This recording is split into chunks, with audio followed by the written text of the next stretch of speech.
A court in Los Angeles is poised to throw out a controversial eviction law that removed property rights and made it more difficult for landlords to evict tenants. I'm Tony, and this is Real Estate Investing and Landlord News.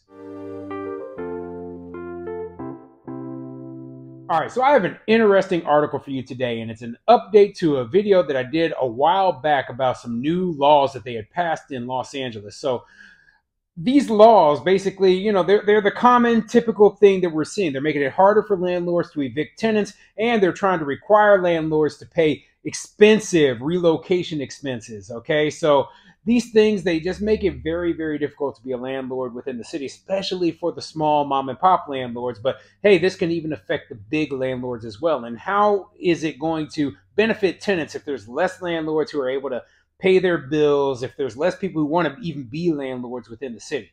This is what I'm talking about all the time, how when they pass these laws, hey, they might have the best intentions in mind, but the unintended consequences are what really matters. So if you're like, okay, we're going to keep these rents cheaper for these tenants over here by passing rent control, and we're going to make it impossible for landlords to evict tenants, you're thinking, oh, well, that'll make it so these tenants will have less expensive housing. The problem is that the reaction by the landlords is, hey, we're not even going to have our properties on the market. We're going to sell them as condo units, or we're going to convert this place over to co-ops, or we're going to sell it to individual occupants rather than saying we're going to remain in the business as rentals. So there's going to be less rentals available for those people who need rentals, who can't afford to purchase a property. Okay, if they don't realize this is what's happening, then they're just blind and dumb. Okay, they don't realize that they are destroying their own rental housing market and making things more expensive for those who really need it.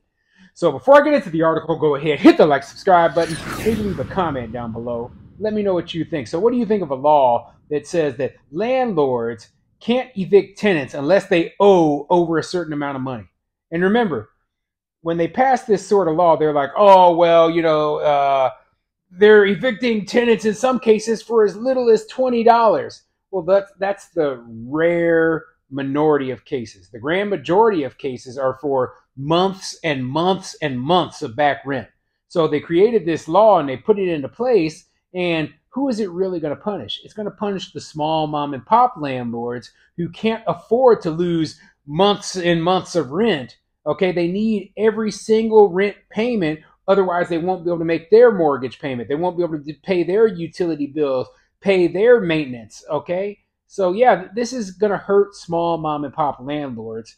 And hopefully, this judge makes this decision in this court case, right, that says we're going to get rid of that law. Now, the other law they were talking about, it doesn't look good. It doesn't look good in terms of us defeating it. So anyway, let's get into this article because they have more details about exactly everything that's going on with this case.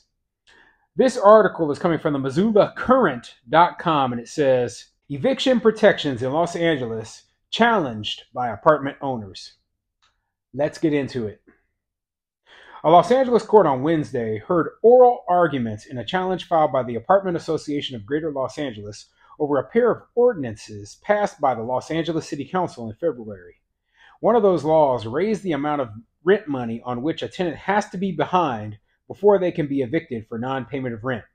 The other forces landlords to pay a relocation fee to tenants who have decided to move out after a rent increase above a certain level. So they say if a landlord decides to raise their rent above a certain level, then the landlord has to pay the tenant a relocation expense. The problem I have with that is that landlords already are unable to raise their rents above a certain level because they have statewide rent control in California. So it's not like a landlord's going to throw a huge rent increase onto a tenant, but you could add a minuscule rent increase and fall under this law. It's really a bad deal for landlords. It's really a bad deal.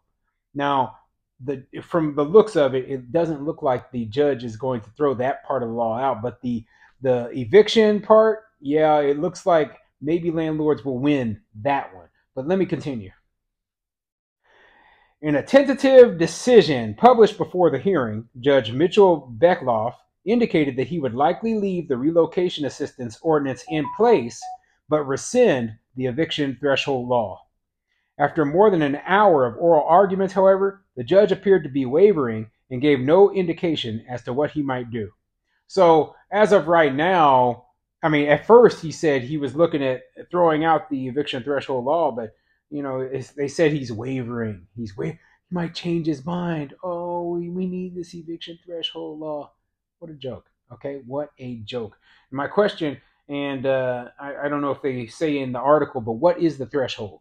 Okay, and is the threshold a reasonable amount? I don't think it's reasonable. I think if a tenant owes you $20 and they refuse to pay, then you have the right to file eviction against them. Okay, that's my personal opinion. But let me continue with maybe they have more details a little bit further down. For years, LA City Council has been under pressure from tenants' rights groups and other progressive activists to adopt stronger rent controls and eviction protections.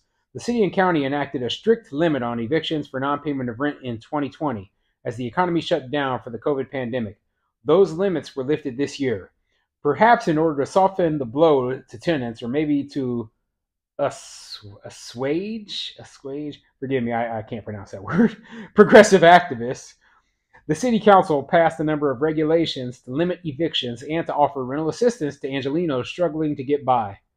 The eviction threshold ordinance, which has received the most attention of the two laws, raises the threshold of unpaid rent the tenant must owe a landlord before being subject to a just cause eviction. So yeah, I think they are going to go into the details here, but what they're saying is, oh well, the COVID-19 pandemic ended. Your strong pandemic eviction moratorium ended. So what we're going to do is we're going to replace the eviction moratorium with these laws that make it almost impossible to evict a tenant. Okay? So, when I covered this, the story about these laws before, I basically called it a permanent eviction moratorium. And that's what it seems like to me. It seems like they want a permanent eviction moratorium where landlords do not have the right to evict tenants ever for any reason. And if you do decide to, you have to pull tens of thousands of dollars out of your pocket and reward the tenant for wanting to get rid of them. What a joke.